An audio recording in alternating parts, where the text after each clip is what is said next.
तो जब मैं इस प्रांगण में प्रवेश किया और मंच पर भी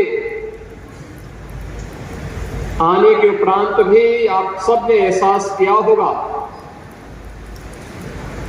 कि स्वस्ति वाचन और मंगलाचरण, वैदिक मंगलाचरण के कार्यक्रम जब यहां पर संपन्न हो रहे थे, जो सामूहिकता की अनगूंज हो रही थी, वह केवल एक स्वर नहीं था, बल्कि भारत की सनातन धर्म की एक ऊर्जा का एक स्वर आध्यात्मिक ऊर्जा से उत्प्रोत होकर के भी ऊंचायमान हो रहा था। संस्कृत को अगर समझना है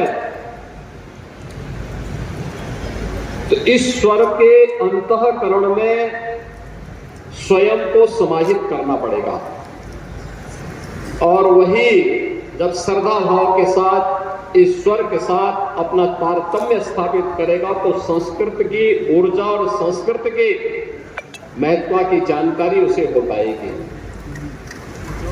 और इसी ऊर्जा से संपूर्ण उत्तर प्रदेश ओतप्रोत हो,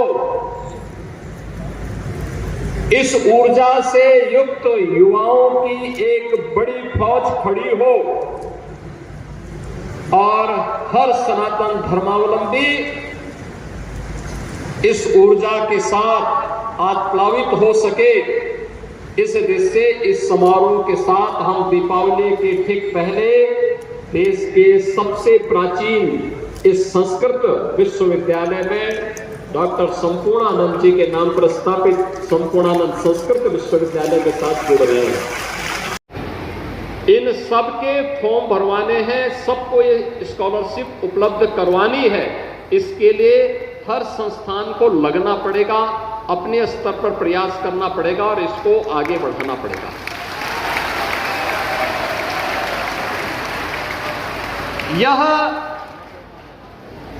ये भारतीय जनता पार्टी नेतृत्व की प्रधानमंत्री मोदी जी के मार्गदर्शन और नेतृत्व में चलने वाली डबल इंजन सरकार की भारतीय संस्कृति के प्रति आपके योगदान के प्रति कृतज्ञता ज्ञापित करने का एक अवसर है, और उस अवसर पर इस छात्रवृत्ति को आपको समर्पित करते हुए मुझे अत्यंत प्रसन्नता की अनुभूति हो रही है।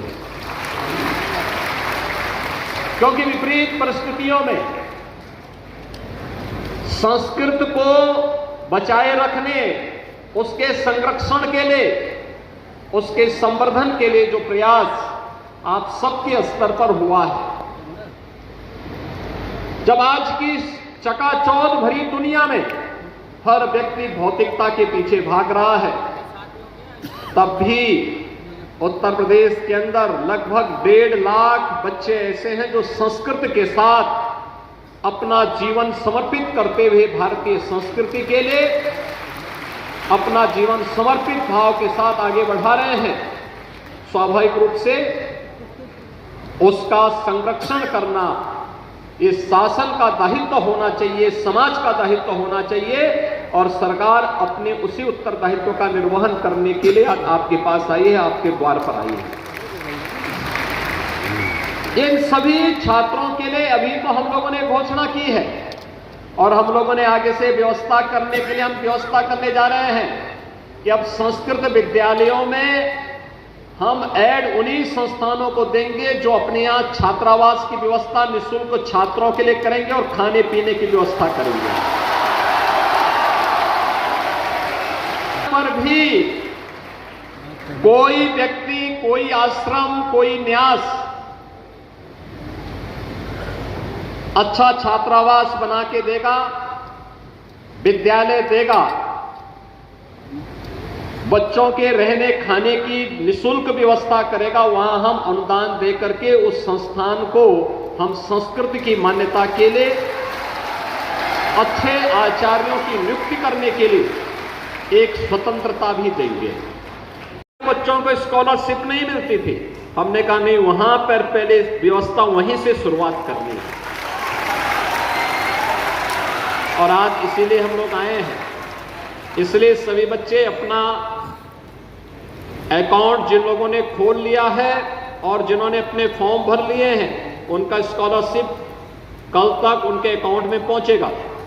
जिन्होंने नहीं खोला है वे भी तत्काल लग करके अपना अकाउंट खोलेंगे। माध्यमिक या उच्च शिक्षा विभाग उत्तर प्रदेश शासन इसको देख रहा है, वे स्वयं इस बात को सुनिश्चित करें कि हर एक बच्चे का स्कॉलरशिप के लिए अकाउंट खुल जाए और ऑनलाइन उनकी स्कॉलरशिप उनके अकाउंट में वर्ष में 2 बार जाती रहे, जिससे उसको इधर उधर कहीं भी अपने कार्यों के लिए इधर उधर जाने की आवश्यकता न पड़े। इसके बाद संस्कृत में विशेष शोध के लिए संस्कृत केवल देववाणी ही नहीं है, बल्कि यानी केवल यह इस लोक और परलोक में ही संवाद का माध्यम नहीं है, देवगणों से इस संवाद का माध्यम नहीं, बल्कि ये भौतिक जगत की तमाम समस्याओं का वैज्ञानिक रीति से सुलझाने का एक माध्यम भी बने। इस पर शोध करने के एक विशिष्ट कार्यक्रम को आगे बढ़ाने की आवश्यकता है। और उसके लिए भी छात्रों को पता नहीं था, कोई आवेदन नहीं कर पाता था। कुल 325 करोड़ की आबादी है। मैं आश्चर्यचकित करता था, संपूर्णानंद संस्कृत विश्वविद्यालय से जब प्रथमा, पूर्व मध्यमा, उत्तर मध्यमा की भी मान्यता प्राप्त होती थी, तब नेपाल और देश के अलग अलग जगहों के छात्र काशी में भी, गोरखपुर में भी अध्ययन करने के लिए आते थे। सन 2001 में उत्तर प्रदेश संस्कृत परिषद बनी और परिषद को मान्यता नहीं मिली, लेकिन छात्रों का प्रवेश होता रहा। कभी प्रयास नहीं हो पाया कि इस संस्कृत परिषद को हम मान्यता दिला पाए। मैंने जब एक बार छात्रों की संख्या के बारे में पूछा कि वे संस्कृत से छात्र क्यों भाग रहे हैं, पता लगा कि मान्यता न होने के कारण बाहर के बच्चे अब आने से कतराते हैं। हम लोगों ने मान्यता बहाल करवाई। आज उत्तर प्रदेश संस्कृत परिषद में भी संपूर्णानंद संस्कृत विश्वविद्यालय की मान्यता पहले से थी और यह देश का प्राचीन संस्कृत विश्वविद्यालय है। अपनी एक लंबी यात्रा इस संस्कृत संस्थान ने आगे लेकर के चला है, बढ़ा है, गौरवशाली परंपरा के साथ आगे बढ़ा है। लेकिन संस्कृत परिषद को मान्यता तब मिल पाई जब हम लोगों की सरकार 2017 में आई और आज उत्तर प्रदेश संस्कृत परिषद को भी मान्यता है।